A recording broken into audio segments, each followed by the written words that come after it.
j'espère que vous allez bien, je reviens avec une nouvelle vidéo et comme on a dépassé un petit peu le milieu d'année, je voulais vous faire le tag mid-year freakout tag. Je l'ai vu sur plusieurs chaînes et je me suis dit que cette année, j'ai le temps, je peux le faire, donc faisons-le pour une fois que je peux le faire et que j'y pense, parce que des fois j'y pense pas du tout. Avant toute chose, si vous aimez bien ma chaîne YouTube, vous pouvez vous abonner pour être au courant de mes nouvelles vidéos et ça permet également de soutenir ma chaîne YouTube. Avant de commencer ce tag, on va faire un petit bilan mi-d'année pour que vous voyez un petit peu où j'en suis et après on va passer au tag. J'avais quelques objectifs en début d'année, c'était de lire 12 livres et ça a été le cas, puisque j'ai lu au total 42 livres pour le moment. Et à l'heure où je tourne cette vidéo, nous sommes presque à la fin du mois de juin, donc je suis vraiment très contente. Je pensais pas autant lire, étant donné que j'ai lu 0 livre au mois de janvier. Je me suis vraiment bien rattrapée et je suis trop contente. J'avais aussi comme objectif de diminuer mes sagas. Au final, j'ai terminé une saga, mais je suis à jour sur 2 ou 3 sagas. Donc je suis plutôt contente. Peut-être que je vous ferai un petit bilan de mes sagas, mais en tout cas j'avance, mais très doucement. Je voulais également lire un livre en anglais et pour le moment j'en ai lu 0, mais je continue à lire des webtoons. Voilà, ça compte un petit peu et je ne perds pas totalement mon anglais, donc ça c'est plutôt cool. Sinon j'ai pas beaucoup écrit, je pensais que j'allais beaucoup écrire, c'était un peu mon objectif, mais j'avais la tête complètement ailleurs et j'ai pas du tout réussi à vraiment me focus sur l'écriture. C'est pas grave pour cette première moitié de l'année. En tout cas, j'espère que cette première moitié de l'année pour vous s'est bien passée et que ça a été. Et j'espère que la deuxième moitié de l'année sera beaucoup plus douce avec vous. On a déjà survécu à cette première moitié de l'année, donc on va survivre à cette deuxième moitié et je suis sûre que vous pouvez être très fiers de vous. Si vous avez eu des choses qui sont parfois un peu difficiles dans la vie ou tout ça dans cette première moitié de l'année, et ben vous pouvez être super fiers de vous être relevé et d'avoir réussi. Comme c'est une vidéo un peu plus chill que les autres, j'en profite pour vous parler juste 2 minutes de ma grossesse et après on passe directement au tag. Je voulais juste vous dire qu'il y aura quelques vidéos pendant que je ne serai pas là. J'ai programmé quelques vidéos. Après, je ne peux pas encore vous dire exactement combien il y en aura parce que je suis encore actuellement en train d'en filmer et donc je suis pas encore sûre de combien il y en aura. En tout cas, c'est sûr qu'il y en aura au minimum une par mois. En juillet, en août et en septembre. Après je ne sais pas, tout dépendra de quand je pourrai reprendre les vidéos, quand j'accouche, tout ça, donc je ne sais pas, et aussi du nombre de vidéos que j'ai pu filmer en avance, parce que là j'en ai filmé quelques-unes en avance, mais je suis pas certaine de pouvoir en filmer tant que ça. Quand je reviendrai et quand je serai prête à reprendre les vidéos et que le bébé sera là, et ben je vous dirai tout ça et vous verrez bien que le rythme de vidéo reprendra peut-être petit à petit. C'était tout pour cette petite aparté. Maintenant on va pouvoir commencer au tag. La première question de ce tag, c'est quelle est ma meilleure lecture de 2025 ? Et j'ai bien réfléchi et je pense que ma meilleure lecture c'est Noir et Debout. Je vous en avais assez parlé dans plusieurs vidéos. Ici on va tout simplement suivre Beau qui va enquêter sur la mort de sa sœur et essayer de comprendre ce qui s'est passé le jour où sa sœur a été tuée. J'avais vraiment beaucoup aimé cette histoire. C'est celle qui m'a un peu le plus marquée de 2025 pour le moment et j'en garde un souvenir marquant. Après c'est une lecture qui a été quand même difficile parce qu'on parle quand même de violence policière, de misogynie, malgré ces sujets qui sont parfois difficiles et qui sont parfois durs à lire et que c'est un peu compliqué, ils étaient quand même nécessaires et ça m'a beaucoup plu de le lire. En tout cas ça reste une de mes meilleures lectures de 2025. Bien sûr j'en ai eu d'autres, mais si je devais en choisir qu'une pour le moment, ce serait celle-là. En tout cas je pense que d'ici la fin de l'année elle sera dans mon top 3. Ensuite la deuxième question c'est quelle est la meilleure suite de saga? Je suis désolée, là j'ai pas pu choisir, j'en ai choisi 2. Comme vous vous en doutez sûrement, j'ai choisi Lever de soleil sur la moisson, dernier tome de Hunger Games sur Haymitch. J'ai adoré lire cette histoire, pas forcément pour les jeux de Haymitch, pas forcément pour certaines choses, mais c'était surtout cette nostalgie de retrouver Hunger Games, de retrouver les personnages que j'affectionne particulièrement dans cette histoire. Ça faisait longtemps qu'on n'avait pas vu certains personnages beaucoup plus jeunes et ça m'a fait beaucoup plaisir de les voir différents et tout. Après, Haymitch c'est un de mes personnages préférés, mais là il est un peu différent, il est jeune, enfin il est assez différent de ce qu'il est dans la saga principale et il n'est pas encore devenu celui qu'il est dans Hunger Games, donc on voit un peu les prémices. Ça a été quand même assez difficile parce qu'il y a des choses, tu sens que là elle a poussé un peu à l'extrême. Susan Collins elle s'est dit allez je vais les faire souffrir dans cette arène, donc on voit qu'ils souffrent bien, mais je suis très contente d'avoir enfin cette histoire. Donc voilà. Et ensuite, le troisième et dernier tome de la saga Voyageuse, écrit par Iman Egitayo. J'ai adoré cette lecture et cette fin de saga. Je suis très contente de l'avoir découvert. Ça fait 2 ou 3 ans, je crois. J'ai commencé cette saga et je l'ai enfin terminée. Ça m'a fait beaucoup de bien de la terminer, mais un peu de peine parce que cette saga est trop chouette. Au premier tome, on va suivre l'histoire de Canning qui vit au Canada et qui va retourner au Bénin voir son père. Son père est vachement occupé, c'est un médecin si mes souvenirs sont bons, et en fait il n'a pas trop le temps de s'occuper d'elle. Elle voulait pas trop retourner au Bénin, mais elle va y retourner. Et en fait, quand elle va y retourner, elle va retrouver un de ses amis d'enfance qui s'appelle June, et celui-ci est dans le coma. En gros, elle va aller le voir, elle va le toucher, elle va se retrouver dans un autre monde et il va se passer plein de choses. C'est un peu de la fantaisie, c'est un peu, il y a de la romance aussi. J'ai beaucoup aimé le mélange entre le Bénin, la culture béninoise et aussi la culture un peu plus chinoise ou un peu plus asiatique. J'ai bien aimé le mélange des deux, c'était vraiment chouette, c'était trop bien, j'ai adoré ma lecture. Si vous cherchez quelque chose de un peu plus fantaisie et que vous voulez un petit peu de romance et un peu d'action, franchement foncez, c'était trop chouette et je suis très contente de l'avoir découvert. Mais je suis un peu triste parce que l'univers est terminé, j'ai lu tout ce qu'il y avait sur cet univers et je suis un peu triste de les quitter, mais c'était trop chouette. Ensuite, il y a une nouvelle parution de 2025 que j'aimerais bien lire. J'aimerais beaucoup lire Assistant to the Villain. J'aimerais lire le tome 1 et le tome 2. Je suis peut-être un petit peu optimiste, mais je sais pas pourquoi je suis hypée de fou. J'ai tellement envie de les lire. Je les ai en version numérique, donc je les ai pas sur moi, et j'ai trop hâte de le lire. Je sais pas pourquoi j'ai cette hype de le lire. Je comprends, j'arrive pas à comprendre la logique, mais j'ai trop hâte de le lire et je pense que ça va être une de mes très prochaines lectures parce que j'ai trop hâte. Ensuite, il me demande une nouvelle parution de 2025 que j'ai hâte de lire. Pour ça, il s'agit d'un livre que je n'ai pas encore mais que je compte acheter. Mais vraiment, j'ai craqué quand j'ai vu la couverture. Je me suis dit, mais waouh, mais la couverture est tellement belle. Il s'agit de Rosas et Dragons. C'est écrit par Yelena et c'est publié aux éditions Slalom.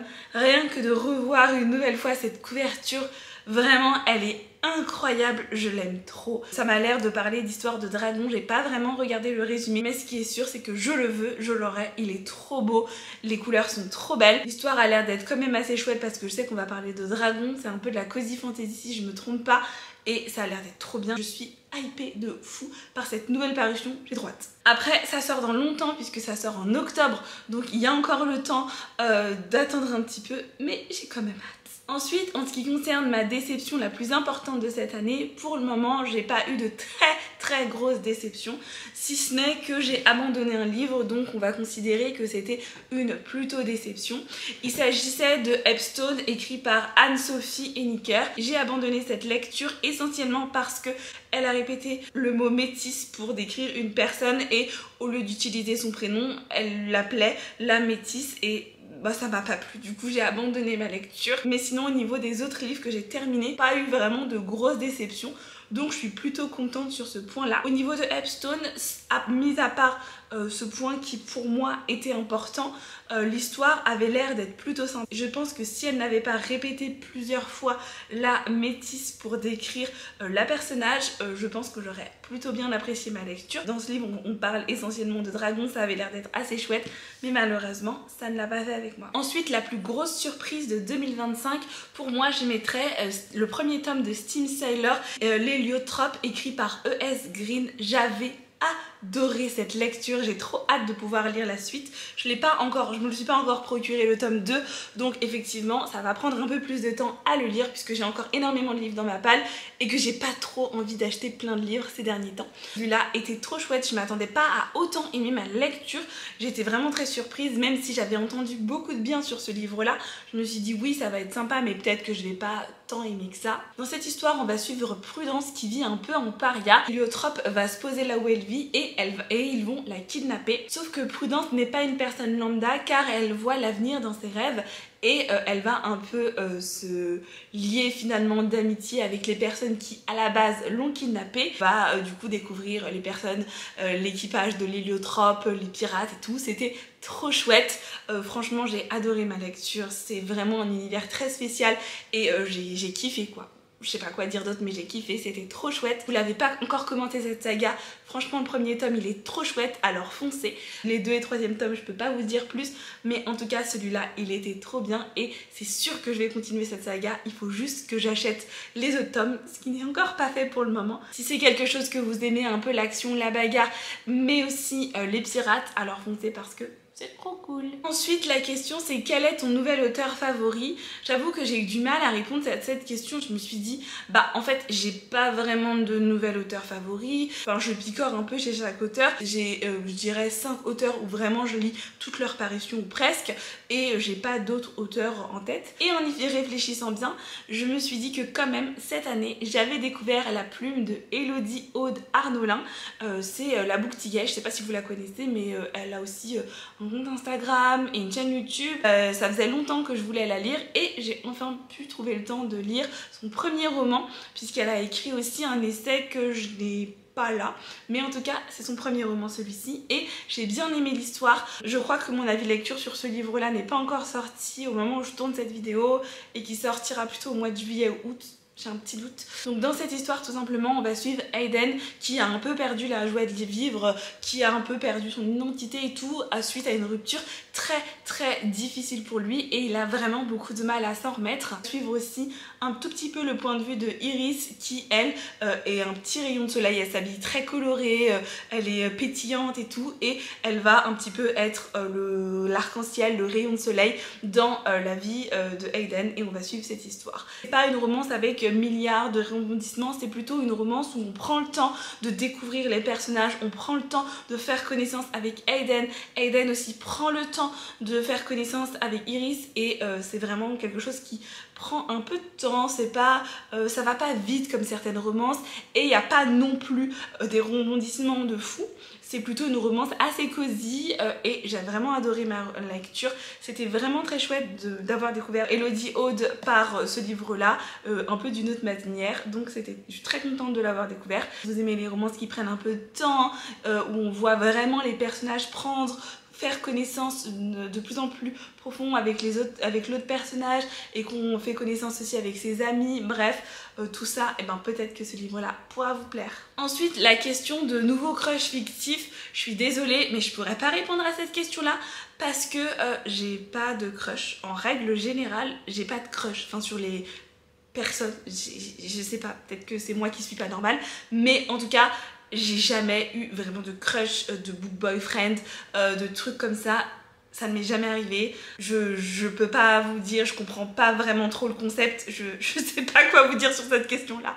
Donc je suis désolée, je vais passer cette question-là parce que bah j'en ai pas et je sais même pas comment on détermine un book boyfriend, un crush. Enfin désolée, mais vous aurez pas de crush, de book boyfriend, de trucs comme ça chez moi. Ça n'existe pas dans ma perception du monde et dans ma perception des livres. Ça n'existe pas. Par contre, pour la question de mon nouveau personnage favori, j'en ai un et c'est une petite plante, c'est Kaz dans la petite boutique de Sortilège.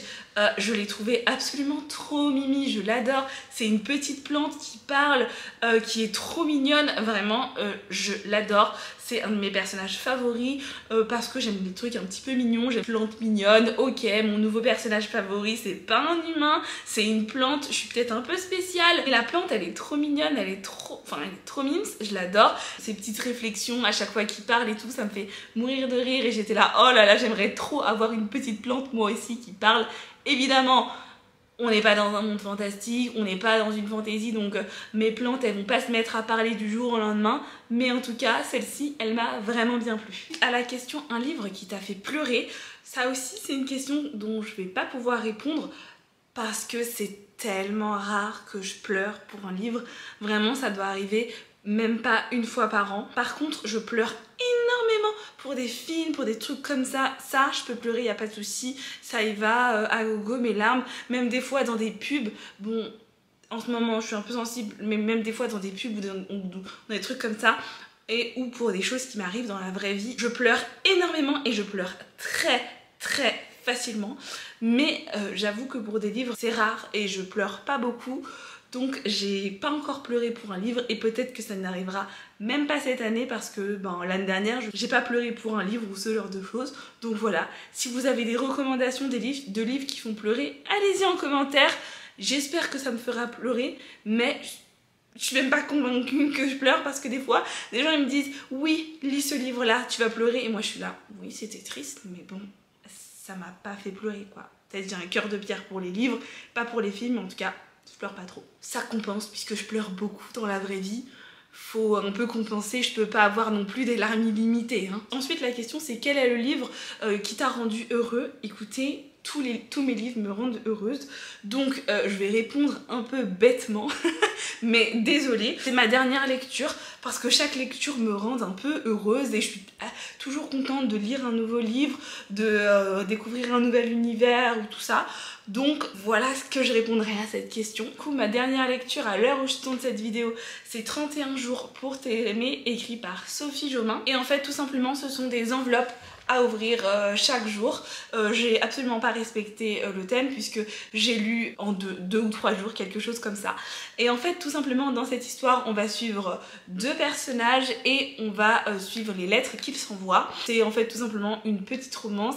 C'est assez addictif, je trouve, parce qu'on a envie de savoir s'ils vont se rencontrer, qu'est-ce qui va se passer. On apprend à les connaître via leurs lettres. C'est trop chouette. J'ai beaucoup aimé cette lecture. Même si j'ai vu le truc arriver à des kilomètres, ça m'a pas vraiment dérangé en fait. C'était plutôt sympa et c'est une lecture très chouette pour cet été. Donc si vous n'avez pas de petite lecture de plage, c'est assez chouette. Ensuite, à la question le plus beau livre que j'ai ou que j'ai reçu, je pense que je vais mettre Ophélia malgré tout. J'adore le jaspage, j'adore. Je le trouve vraiment beau, j'aime bien ses roses, j'aime bien comment il est, voilà, j'aime beaucoup, j'apprécie.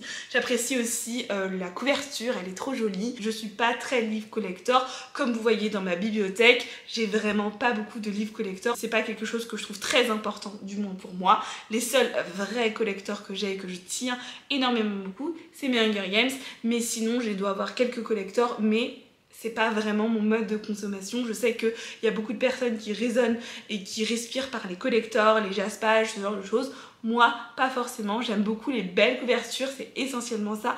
Mais après, collector, jaspage, je m'en fiche un peu. Et au final, de toute façon, ce qui est un peu le plus important, c'est le contenu et ce qu'il y a à l'intérieur. Dans cette histoire, on va tout simplement suivre Ophélia, qui est un peu connue pour avoir un crush sur un garçon tous les 4 matins. Et en ce moment, elle n'a pas vraiment de nouveau crush. Et en fait, elle va tout simplement se questionner sur son orientation. Quand elle va faire la connaissance d'une jeune fille, elle va être un peu chamboulée. Donc on va suivre cette histoire-là. C'était vraiment très chouette, j'ai assez bien aimé ma lecture et j'ai trouvé ça super sympa à lire. Au-delà de l'objet livre qui est très beau, c'est aussi très sympa à lire. Et enfin, à la question quel est le livre que tu veux absolument lire en 2025 pour la fin de l'année, j'aimerais tellement respecter cette résolution, je vous promets, j'aimerais tellement. Mais j'aimerais tellement finir la saga Miss Peregrine. Je sais que j'ai dit la même chose l'année dernière, que je voulais la terminer, qu'il était temps que je la termine.